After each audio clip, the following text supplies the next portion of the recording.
най-дълбока древност хората възприемат Вселената като жив организъм, устроен по подобие на човешкото тяло. Морето е неговата кръв, а земята – плътта.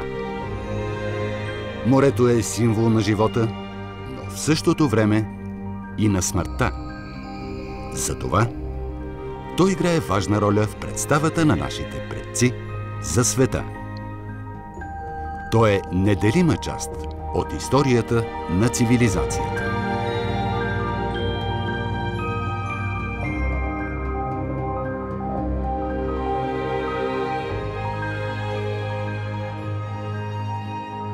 Има много стари легенди и истории, които аз до някъде се опитах да проуча като свещеник, тъй като една от мисиите на църквата е наистина да проучва старите легенди, митове.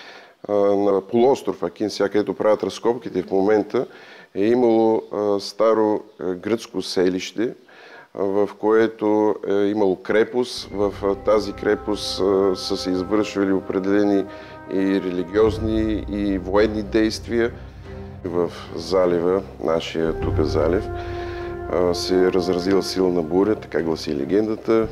Гръцка гемия се е разбила и моряците, които се държали за различни отломки дъски, са успели да доплуват до плажа, където са акостирали, и когато са обърнали дъската, на която са държали, са видели, че това е иконата на Свети Никола, която се е носили със себе си.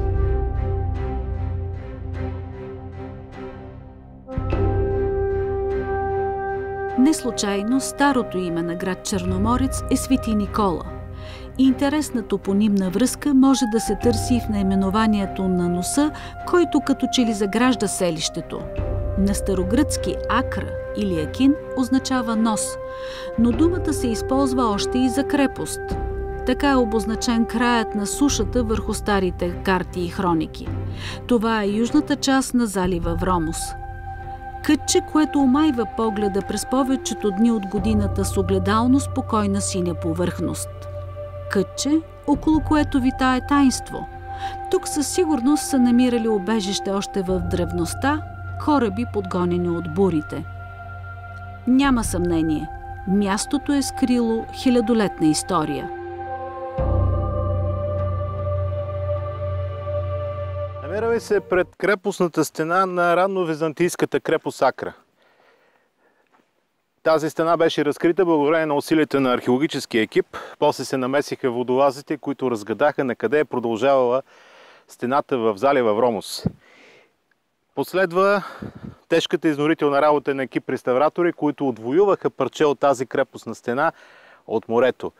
И ето тя вече е пред нас в необходимата височина. Но всъщност от тези камъни започва една интересна история.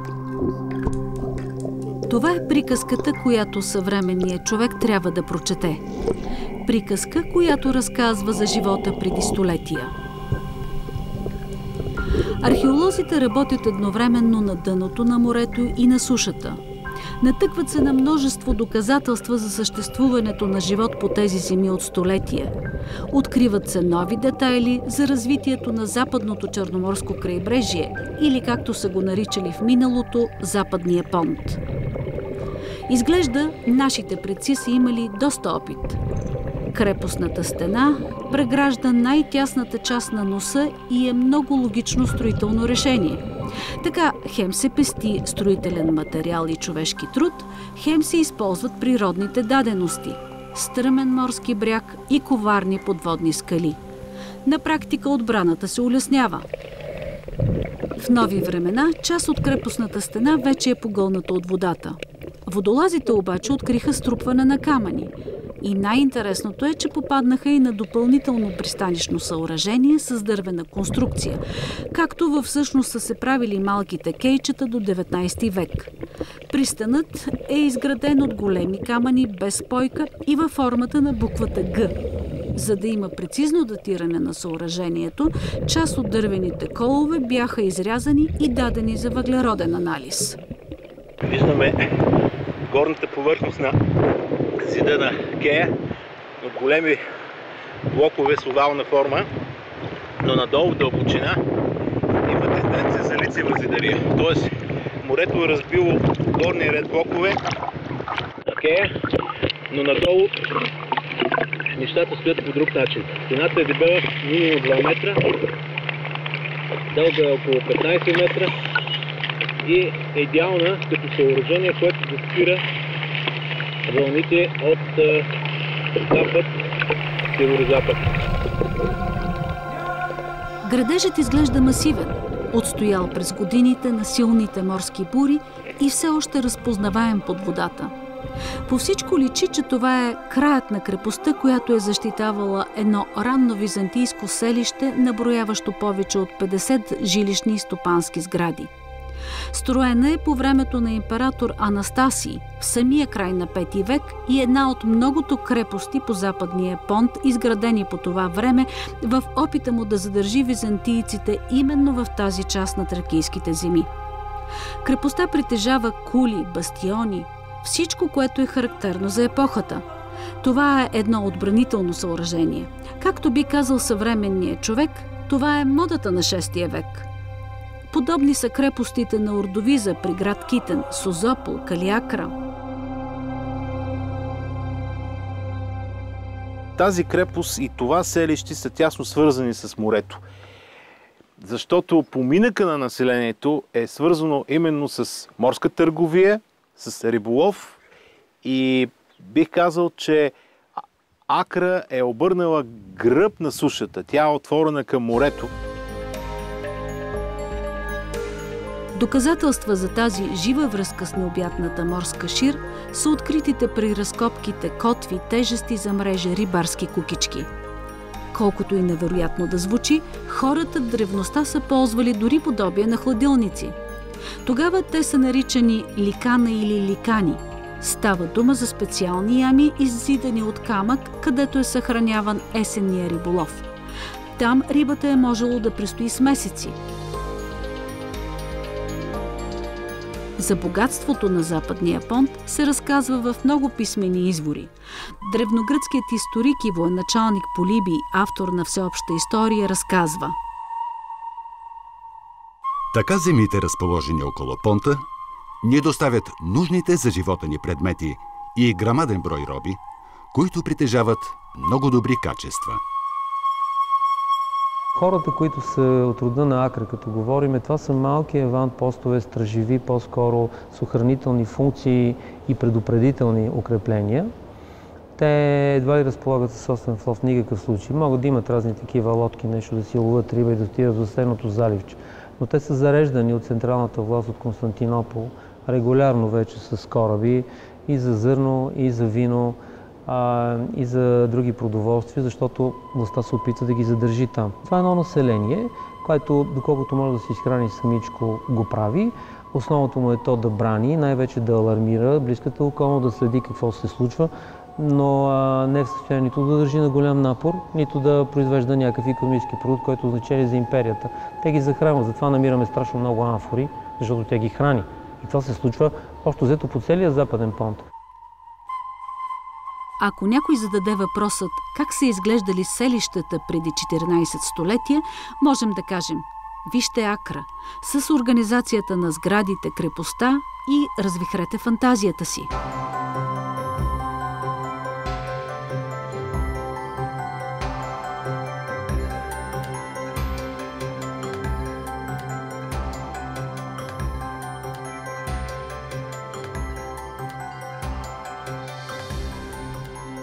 Целта е била много население да бъде концентрирано на сравнително малка площ. Какво можем да забележим в момента? Липсва пот. Той е бил от ромбована глина. Сега не можем да забележим неговите основи.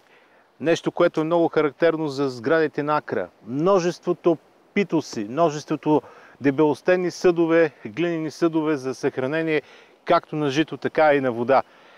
Впрочем, във всяка една от тези малки къщички е имало по 2-3 питоса, които са били в основата на препитанието на тези жители. Водата е била доста оскъдна, затова откриваме съдове, които са поемали по 100 литра течности. Какво друго можем да забележим? Нещо, което е твърде характерно за археологическите разкопки и изобщо за историята на този обект. Съвременен зид от военните обитатели на Акра през 20 век, който ляга върху основите на един по-стар византийски зид от 6 век. Тук се преплита една многовековна история. Тази сграда е строена, може би, в самия край на 5 век, защото точно тук, на това място, колегите при почистване на зида, основите на тази сграда, източната част на помещение номер 11, откриха много добре запазена монета на император Анастасий. Бронзова монета, фолис, така се казва самата монета, с обозначението 40 нумии. Тоест, да си представим 40 лева. Една монета, която едва ли е стигала за повече от 2-3 дена за препитанието на един човек, но благодарение на това, че тя не е циркулирала, ще рече, тя не е износена, ние датираме времето на построяване именно на тази сграда.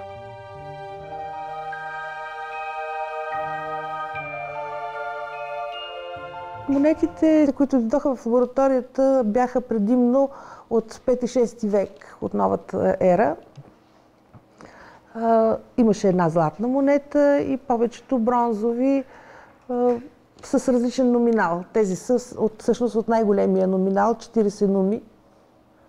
По принцип, монетите си имат от едната страна императора, който ги е сякал, и от другата страна имат знаци, които показват монетарницата, кога е отсечена монетата. Има и някога името на този, който отговаря, нали, за монетарницата. Къщетата история се нареждат като пъзъл. Белезите от живота на нос Акра са в широки времеви граници.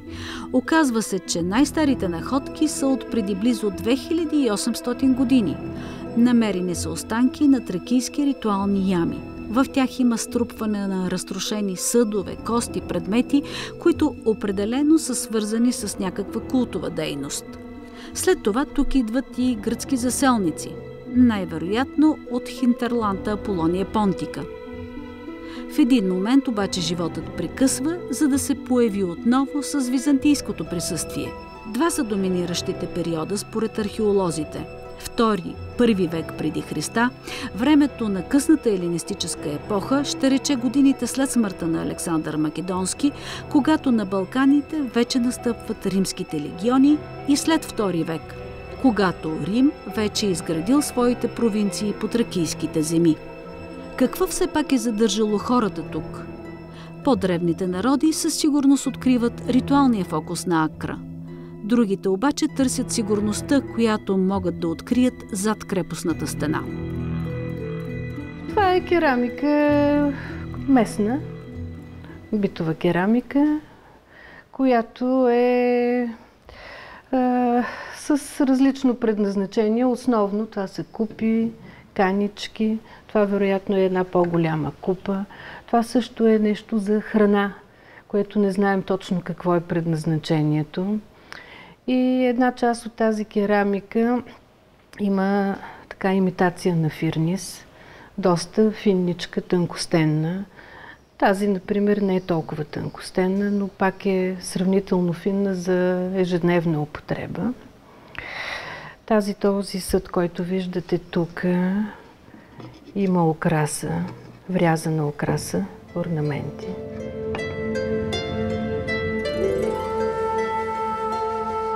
Сред находките от Акра има наистина множество интересни предмети, но една бронзова лампа се превърна в истинска сензация.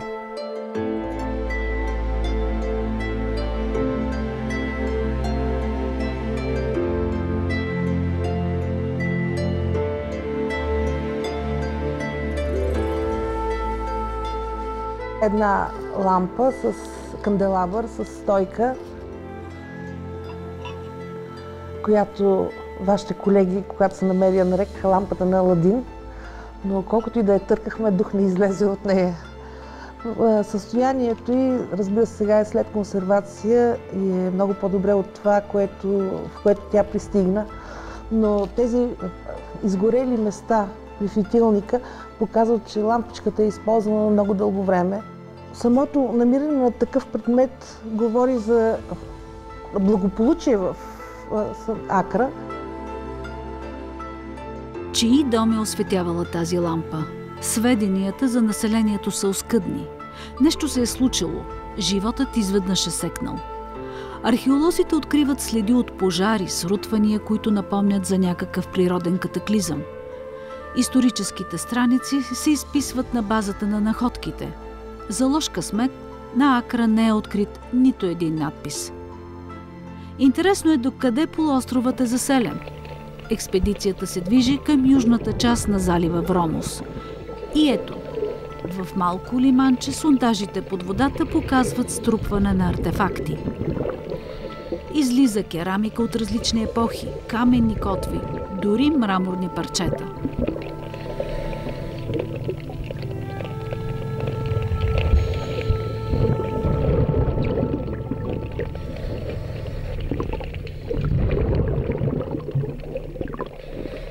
Всичко това е да ни подскаже, че мястото е използвано няколко столетия, може би 900 години, почти непрекъснато.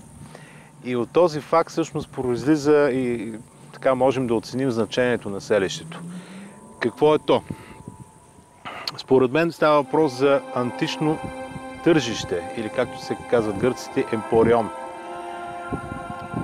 Това тържище трябва да бъде свързано по някакъв начин с големия полис, разположен на юг от това място, именно Аполония Понтика. Ние за първи път имаме възможността да си изясним какво всъщност представлява едно средищно търговско място, разположено извън градските крепостни стени. Разбира се, това е една изградена наша работна хипотеза, тя трябва да бъде потвърдена. Дори географското разположение на Акра като че ли предопределя разцвета на това селище. Тези земи са в близост с Салмидесос, както наричали в миналото Странджа. Оттам е идвал дървен материал – мед, дивеч, кожи. Само на 4 километра се намира и меден рид – рудник, експлоатиран от древни времена. И нещо, без което животът е немислим – сладката вода. Тази трева тук показва, че има кладенец. Имало на времето кладенец, сладка вода. Стар кладенец, зидан.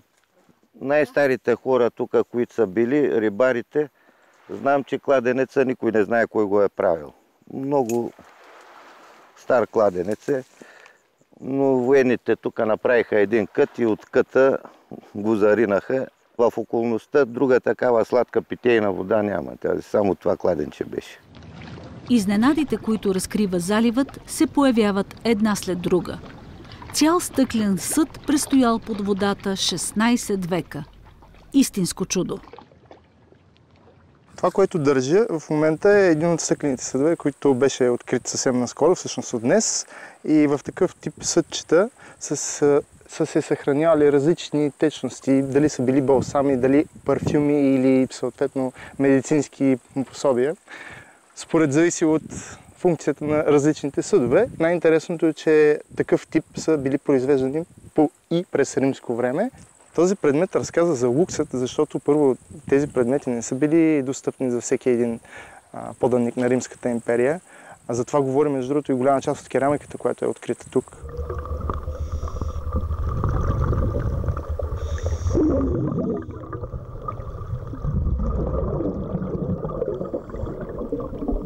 Селището, скрито на морското дъно, има съдбата на повечето градове по нашите брегове. Те са залети при бавното покачване на водите на Черно море.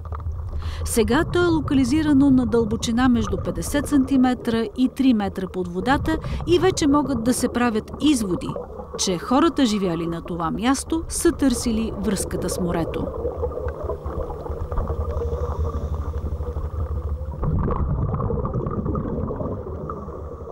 В римската епоха обаче си мисля, че тук става въпрос за една персона, собственик на богата вила, богат римлянин, който по всяка вероятност е търгувал с маслини, защото на много от амфорите откриваме графит, на който е изписано Ела, Еле, което на гръцки е точно означението за маслина. Тоест имаме луксозни предмети, луксозно жилище с водопровод, с подостенно отопление хипокаус, характерно за римските вили, и луксозни предмети на бита. Тоест, римляните не случайно са се настанили върху руините, а може би не и руините на тракогръцкото селище, и са се възползвали от благоприятните условия на залива Вромос в античността.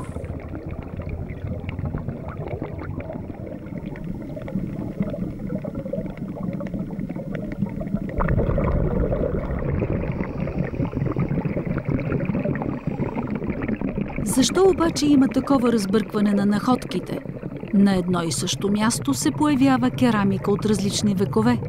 Какво се е случило? Какви бури са вилняли, че част от строежите на носа и околността сега са под вода?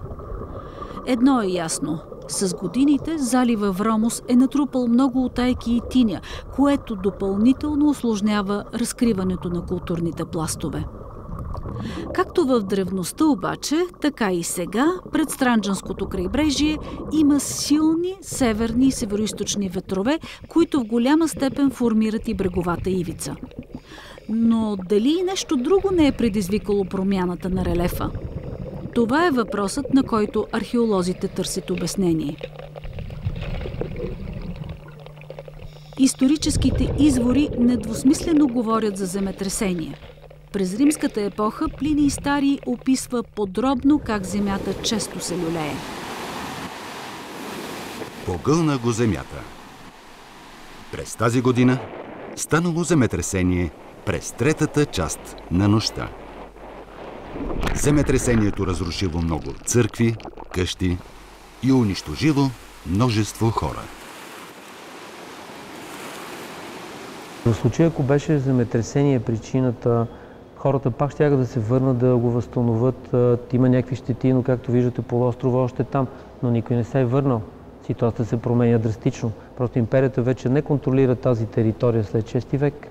В края на 6 век идват аварите. Те започват да притесняват сериозно земите, които са на юг от Хемос, на юг от Стара планина. Византийската отбрана се пропуква дори в постъпите на Константинопол. Очевидно под натиска на аварите, а може би и на някакъв силен природен катаклизъм, жителите на Акра напускат носа, без да са провели нито едно сражение пред тази крепостна мощна стена. Тук нямаме никакви следи от човешки скелети, следи от някаква битка, нито един връх на стрела, нито едно копие, нито едно оръжие. Странното е, че дори в множеството сгради липсва елементарния земеделски инвентар, сичева, липсват богатствата. Много от съдовете са изчезнали. Какво е станало? Организирано напускане на крепостта. Приказката за Акра свършва по времето на император Маврикий и Тиберий. Тогава живота на това място престава да съществува. Но остава в историята ранно-византийската крепост и потъналото под вода гръко-римско селище. А както добре знаем, всяка археологическа находка отваря нова страница от знанията за живота по нашите земи. Едно е неоспоримо – тук е кипяла оживена търговия. Нека не забравяме, Константинопол е бил само на ден път с кораб, а наблизо е имало и други богати селища – Делуто, Манхеало. Тук е било средище за обмен на стоки, идеи, култури. Тук е било мястото, където хората от морето и планината са се събирали. Едно наистина интересно кътче, което може би ще разказва още истории за себе си. Какво представлява в крайна сметка Акра? Това е една хилядолетна история между Анхяло и Созополис.